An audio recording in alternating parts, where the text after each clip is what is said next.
السلام عليكم ورحمة الله وبركاته. إن الحمد لله نحمده ونستعينه ونستغفره ونعوذ بالله من شرور أنفسنا ومن سيئات أعمالنا. من يهده الله فلا مضل له ومن يضلل فلا هادي له. وأشهد أن لا إله إلا الله وحده لا شريك له وأشهد أن محمدا عبده ورسوله أما بعد. وقد قال الله تعالى في القرآن العظيم والفرقان المجيد: أعوذ بالله من الشيطان الرجيم. بسم الله الرحمن الرحيم. رب اشرح لي ويسر لي أمري واحلل عقدة من لساني يفقهوا قولي. رب يسر ولا تعسر نريد للإصلاح ما استطعت وما توفيقي إلا بالله عليه توكلت وإليه. அளவில்லா கருணையாளர் நிகழ்ந்தால் முடியும் அல்லாவின் பேரை கொண்டு ஆரம்பிச்சுகிறேன். சகோதரர்களே, பெரியவர்களே, சகோதரர்களே, தாய்மார்களே, அல்லாவுடைய அருளால் அவருடைய கருணையால் தொடர்ந்து இந்த ரமதானுடைய இரவுகளை அல்லாஹ்வுடைய மார்க்கத்தை அறிந்து கொள்வதற்காக வேண்டி அல்லாஹ் நம் மீது கடமையாக்கி இருக்கின்ற கடமையான வழக்கங்களை, உபரியான வழக்கங்களை நிறைவேற்றி அல்லாஹ்வின் இல்லத்தில் அமர்ந்து கொண்டிருக்கின்றோம். நம் அனைவரும் மீதும் வல்ல ரஹ்மான் அல்லாஹ்வுடைய கருணையை புரியட்டும் என்கிற பிரார்த்தனையோடு ஆரம்பிச்சுகிறேன். அன்புக்குரியவர்களே, மஹதி என்கிற ஒருவர் வர இருக்கிறார்.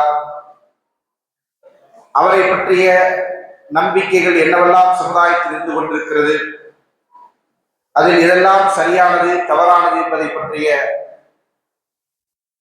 செய்திகளை ஆதாரத்தினுடைய நாம் பார்த்து வருகிறோம். அதில் நேற்றைய தினம் யாரெல்லாம் தன்னை மஹதி என்று வாதிட்டார்களோ அப்படி உள்ளவருடைய பட்டியலை நாம் பார்ப்போம். இன்றைய தினம் இன்ஷா அல்லாஹ் நேற்று நாம் அறிவித்ததை போன்று மஹதியை மறுக்கக்கூடியவர்கள் யார்? அப்படி என்றால் மஹதி என்று ஒருவர் இல்லவே இல்லை, அதெல்லாம் வெறும் கற்பனையே. அதற்கான காரணமாக அவர்கள் சொல்லக்கூடிய வாதம் ஒன்று, சஹீஹ் புகாரி, முஸ்லிம் போன்ற நூல்களில் மஹதி சம்பந்தமான ஹதீஸ்கள் எதுவும் அறிவிக்கப்படவில்லை. இது ஒரு வாதம். இரண்டாவது வாதம், அறிவிக்கப்பட்டிருக்கின்ற ஹதீஸ்களில் பலதும் பலவீனமானது. இந்த இரண்டு வாதங்களை முன்வைத்துக் கொண்டு மஹதி என்கிற ஒருவர் இல்லை, அது ஒரு கற்பனை கதாபாத்திரம் என்பதாக சிலர் அதை மறுத்திருக்கிறார்கள். இப்படி இந்த மறுத்தவருடைய பட்டியலில் முதலாவது யாரை குறிப்பிடுகிறார் என்று சொன்னால், இமாம் இப்னு ஹல்தூன் ரஹ்மத்துல்லாஹி என்று சொல்லக்கூடியவர்கள். இவர் முகத்திமா அப்படின்னு சொன்னா முன்னுரை என்கிற ஒரு பேர்ல ஒரு புத்தகத்தை எழுதியிருக்கிறார். ஒரு நெடிய ஒரு புத்தகம். இந்த உலகத்திற்கான வரலாற்றை சொல்லுகின்ற அளவிற்கான ஒரு மிக ஆழமான ஒரு புத்தகம் அரபு மொழியில் எழுதப்பட்டிருக்கு. இந்த புத்தகத்தை எழுதிய ஆசிரியர் அவர் எல்லாவற்றையும் தர்க்க ரீதியாக அணுகின்ற ஒரு சிந்தனையுடையவர். அதனால் அவர் என்ன செய்திருக்கிறார், மஹதி தொடர்பாக வந்திருக்கின்ற ஹதீஸ்களில் 23 ஹதீஸ்களை அவர் ஆராய்வதற்கென்று ஆராய்ச்சிக்கென்று எடுத்துக்கொண்டு அவை அனைத்தையுமே என்ன செய்றாங்க, பலவீனமான ஹதீஸ் என்று அவருடைய முகத்திமா என்கிற நூலிலே அவர் நிரூபணம் செய்கிறார். இந்த நூல் என்ன செய்யறாரு, 23 ஹதீஸ் மஹதி தொடர்பான ஹதீஸ்கள்ல வந்திருக்கக்கூடிய 23 ஹதீஸ்களை அவர் மேற்கோள் காட்டி இவை அனைத்துமே பலவீனமானது, எனவே மஹதி என்கிற அந்த நபரை பற்றியுள்ள செய்தி நம்பகமானதல்ல என்கிற ஒரு கருத்தை இவர் முன்வைக்கிறார். அது மட்டுமல்லாமல் இவரை பொறுத்தவரையில் இவருடைய இந்த வாதத்திற்கு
ஃபாத்திமியாக்கள் என்று சொல்லக்கூடிய ஷியாக்களை சார்ந்தவர்கள் அவருடைய வம்சத்தில் தான் அந்த மஹதி என்பவர் வருவார் என்ற வாதத்தை முன்வைக்கிறார்கள். அதே நேரத்தில் அறிவிப்புகளில் என்ன வந்திருக்கு, யார் எந்த இடத்துல இருந்து மஹதி வருவாங்கன்னு சொன்னாங்க, குறைஷி கோத்திரத்திலிருந்து.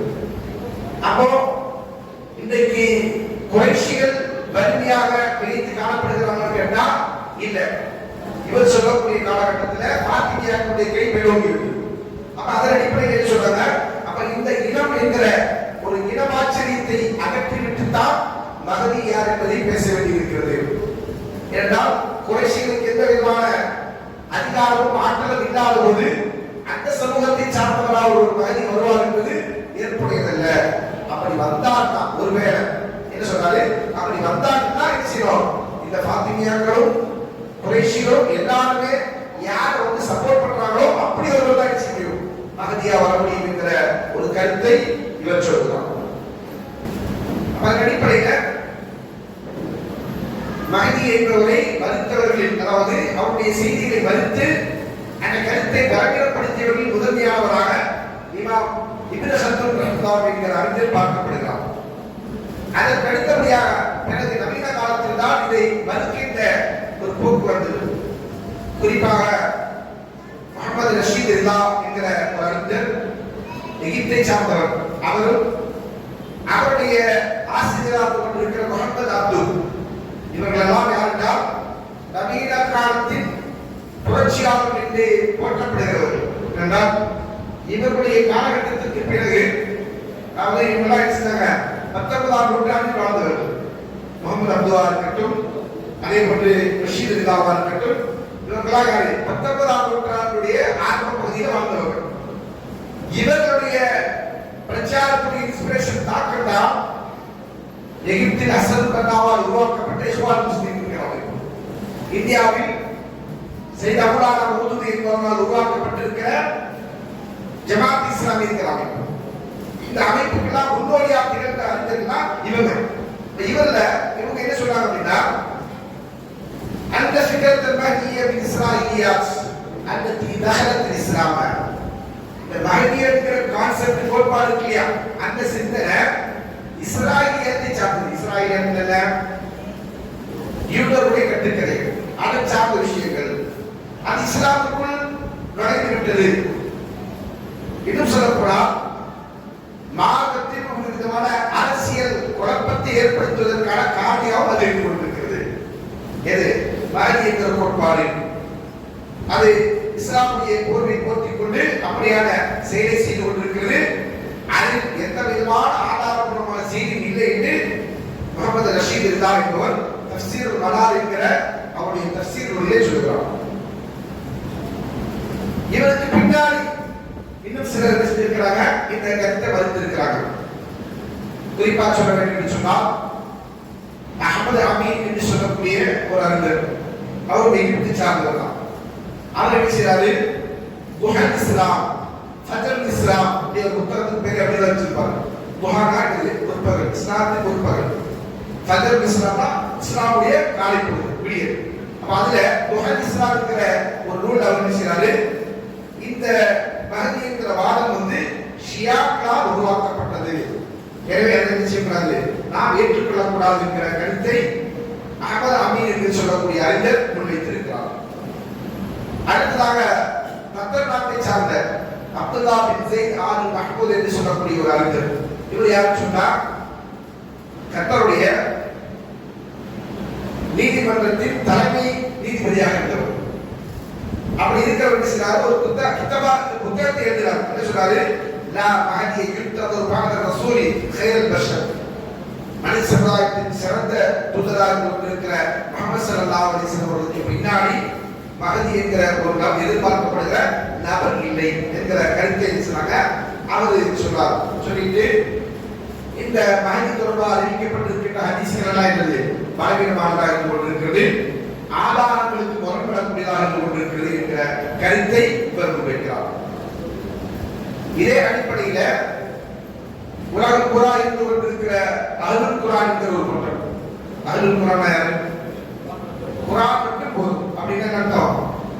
ஹதீஸ்கள் தேவையில்லை. குர்ஆன் மட்டும்தான் வஹி, குர்ஆன் மட்டும்தான் பாதுகாக்கப்பட்டிருக்கு, குர்ஆன் மட்டும்தான் நிலை வேண்டும். இஸ்லாமிய மூலாதாரம் குர்ஆன் மட்டும்தான், ஹதீஸ்கள் இல்லவே இல்லை என்று மறுக்கக்கூடிய கூட்டத்துக்கு பேர் என்னது? அஹ்லுல் குர்ஆன். பேர் யாரும் வச்சிருப்பாங்க சொல்லுவாங்க, கண்ணே இல்லாதவனுக்கு கண்ணாயிரம் பேர் அப்படின்ற மாதிரி பேர் என்ன வச்சுக்கலாம் இல்லையா? அப்படி வச்சுக்கிட்ட பேர் தான் அஹ்லுல் குர்ஆன். உண்மையில் அவங்க குர்ஆனை மறுக்கக்கூடியவங்க, உண்மையில் அவங்க யாரு? குர்ஆனையே மறுக்கக்கூடியவங்க.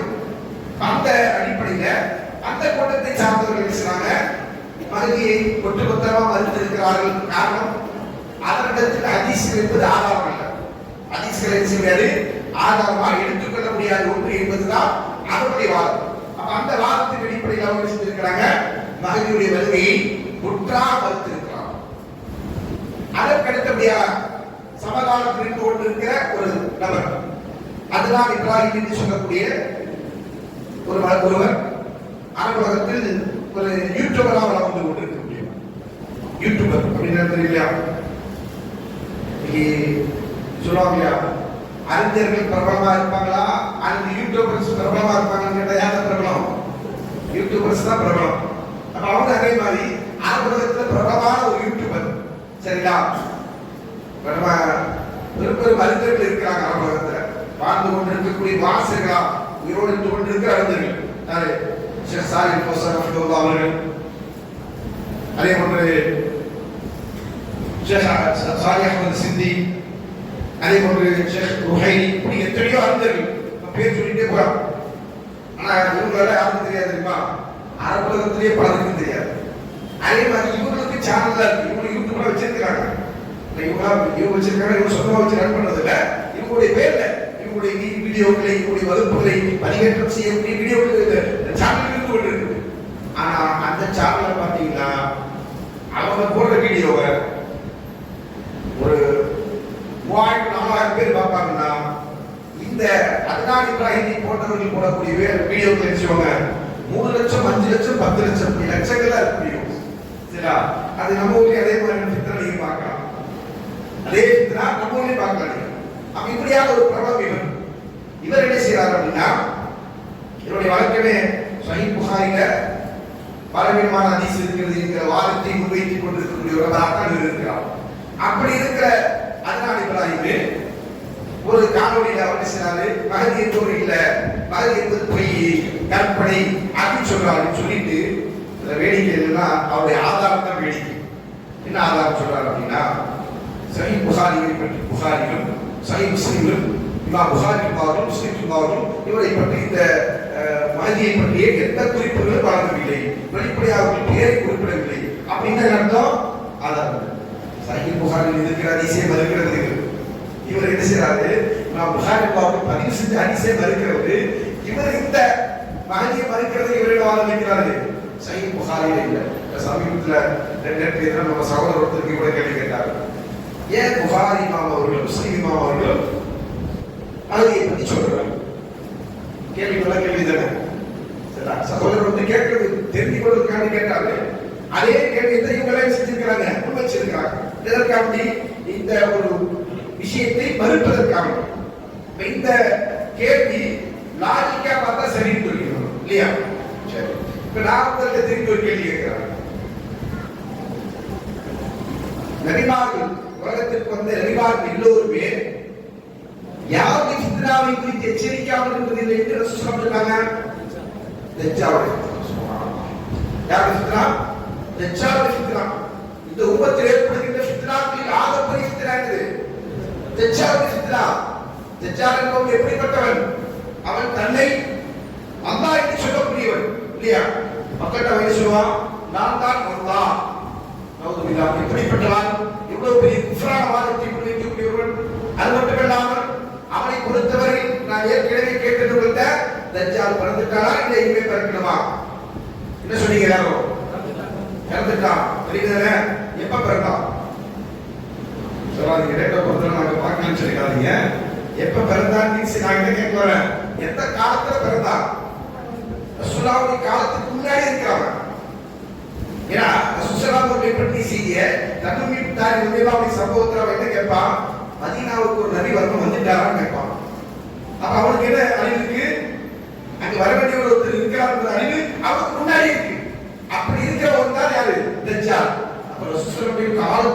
தஜ்ஜால் இருக்கிறான்.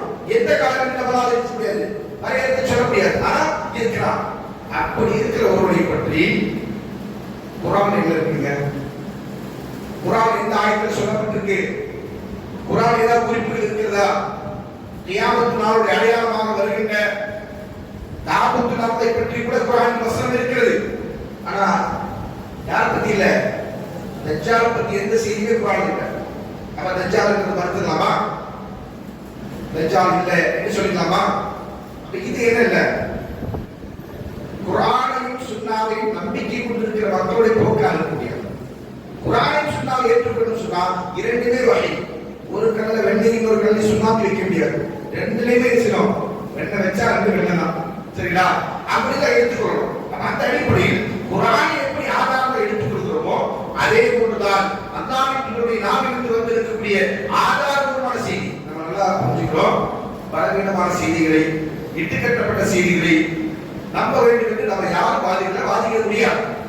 அதனால தான் இது செய்யப்பட்டிருக்கு. அதை இது ஆதாரபூர்வமானது, இது ஆதாரமற்றது என்று தரம் பிரிக்கப்பட்டிருக்கு.